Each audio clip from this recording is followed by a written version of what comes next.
Hai rekan-rekan semuanya, pada kesempatan kali ini kita akan membahas mengenai tata cara mengevaluasi kinerja pegawai, sesuai dengan Peraturan Menteri Pendayagunaan Aparatur Negara dan Reformasi Birokrasi Nomor 6 Tahun 2022. Evaluasi kinerja merupakan proses di mana pejabat penilai kinerja mereview keseluruhan hasil kerja dan perilaku kerja pegawai selama waktu tertentu dan menetapkan predikat kinerja pegawai berdasarkan kuadran kinerja pegawai. Evaluasi kinerja pegawai dibedakan berdasarkan waktu pelaksanaannya yang meliputi evaluasi kinerja periodik atau dalam hal ini disebut siklus pendek, yang dilakukan setiap bulan atau triwulanan sesuai periode yang ditetapkan instansi pemerintah. Dan evaluasi kinerja tahunan atau siklus penuh, yang dilakukan setiap akhir bulan Desember tahun berjalan, dan paling lama akhir bulan Januari tahun berikutnya. Lalu, apa saja tahapan dalam melakukan evaluasi kinerja? Tahap pertama, menetapkan capaian kinerja organisasi. Tahap kedua, menetapkan pola distribusi predikat kinerja pegawai, berdasarkan capaian kinerja organisasi. Tahap ketiga, menetapkan predikat kinerja pegawai, dengan mempertimbangkan kontribusi pegawai terhadap kinerja organisasi. Tahap pertama, menetapkan capaian kinerja organisasi diperoleh berdasarkan capaian rencana aksi perjanjian kinerja atau capaian trajektori target. Capaian kinerja organisasi dinyatakan dalam predikat istimewa apabila melampaui target, baik apabila sesuai dengan target, cukup apabila sudah berprogres namun butuh perbaikan, kurang apabila di bawah target, sangat kurang apabila jauh di bawah target. Sebagai contoh, Direktorat Kinerja memiliki perjanjian kerja yaitu Indeks Efektivitas Pembinaan Manajemen Kinerja ASN, dengan rencana aksi sebagai berikut. Apabila seluruh rencana aksi sudah sesuai target, maka predikat kinerja organisasinya mendapatkan predikat baik. Contoh lainnya, Direktorat Kinerja memiliki perjanjian kerja yaitu Indeks Efektivitas Pembinaan Manajemen Kinerja ASN di 40 instansi pemerintah, dengan rencana aksi di tiap triwulan sebagai berikut.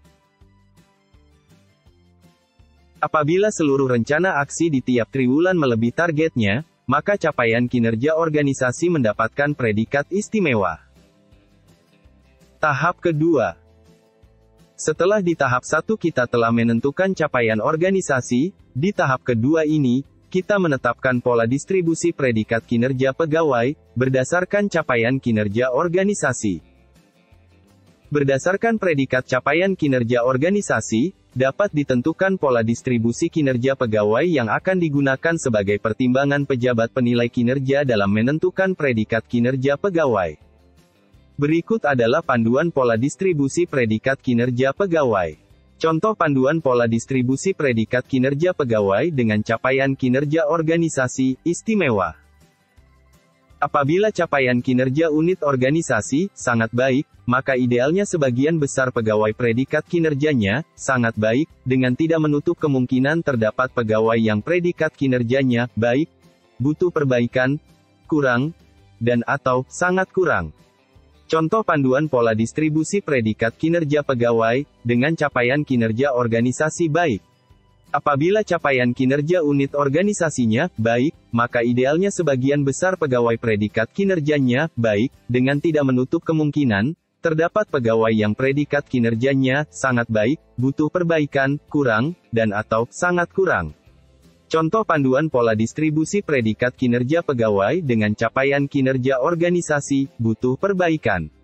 Apabila capaian kinerja unit organisasi butuh perbaikan, maka idealnya sebagian besar pegawai predikat kinerjanya butuh perbaikan, dengan tidak menutup kemungkinan terdapat pegawai yang predikat kinerjanya sangat baik, baik, kurang, dan atau sangat kurang.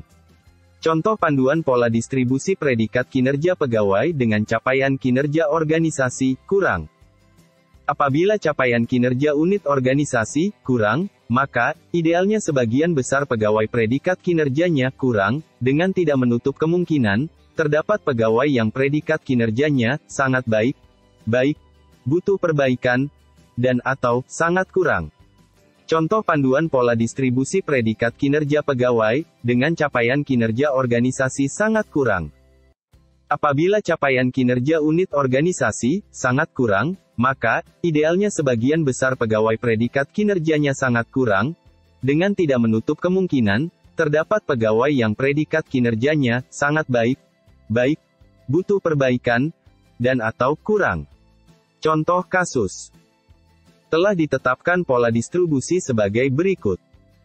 Sebuah organisasi mendapatkan capaian kinerja organisasi dengan capaian baik. Sehingga pola distribusi menunjukkan, kurva tertinggi berada pada posisi kategori baik. Hal ini dikarenakan jumlah pegawai yang memiliki predikat kinerja baik, menjadi jumlah terbanyak. Berdasarkan pada tabel di sebelah kanan, jumlah pegawai keseluruhan sebanyak 24 orang, di mana 2 orang mendapat predikat sangat baik, 11 orang mendapat predikat baik, 6 orang mendapat predikat butuh perbaikan, 3 orang mendapat predikat kurang, dan 2 orang mendapat predikat sangat kurang. Tahap ketiga.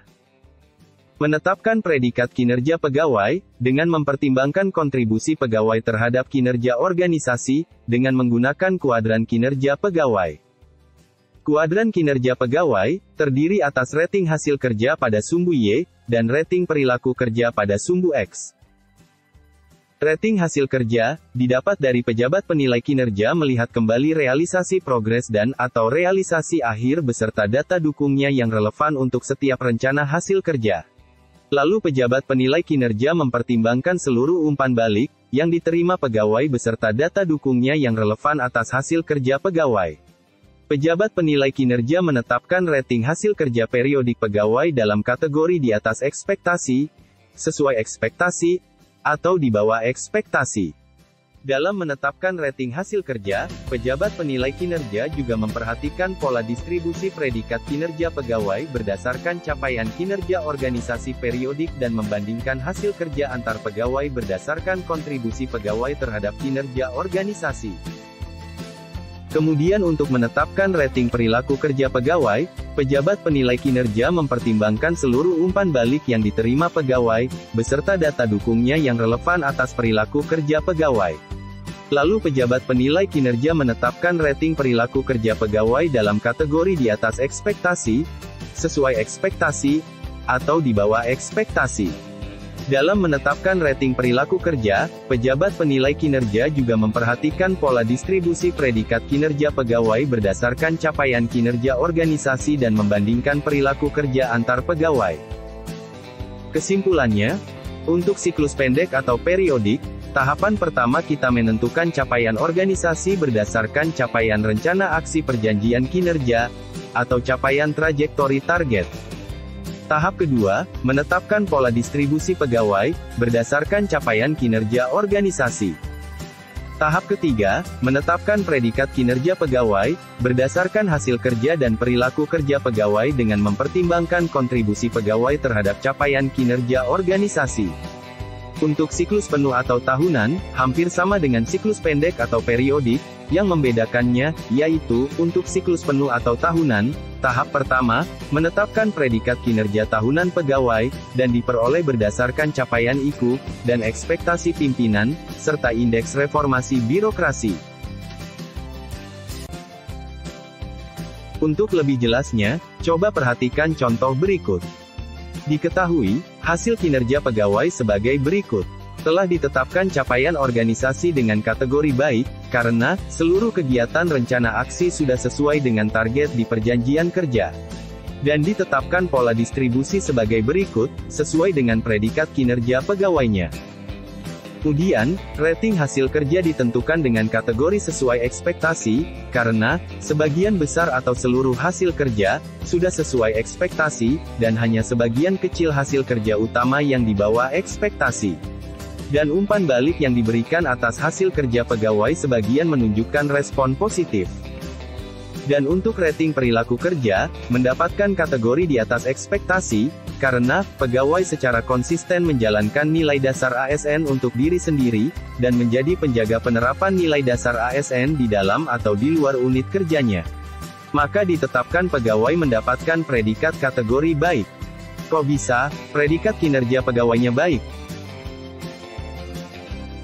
Karena, berdasarkan kuadran kinerja, hasil kerja pegawai tersebut mendapatkan kategori sesuai ekspektasi, karena, sebagian besar atau seluruh hasil kerja, sesuai ekspektasi, dan hanya sebagian kecil hasil kerja utama, yang di bawah ekspektasi.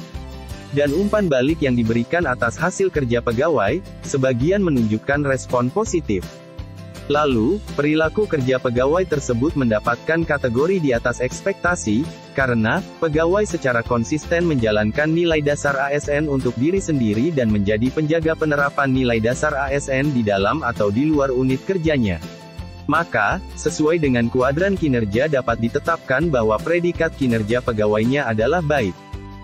Setelah dilakukan evaluasi kinerja pegawai, pejabat penilai kinerja melakukan pelaporan kinerja pegawai.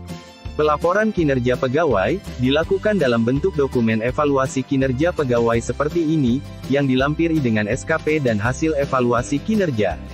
Demikian tata cara dalam melakukan evaluasi kinerja pegawai, sesuai Peraturan Menteri Pendayagunaan Aparatur Negara dan Reformasi Birokrasi, Nomor 6 Tahun 2022, semoga bisa bermanfaat bagi rekan-rekan semuanya. Terima kasih.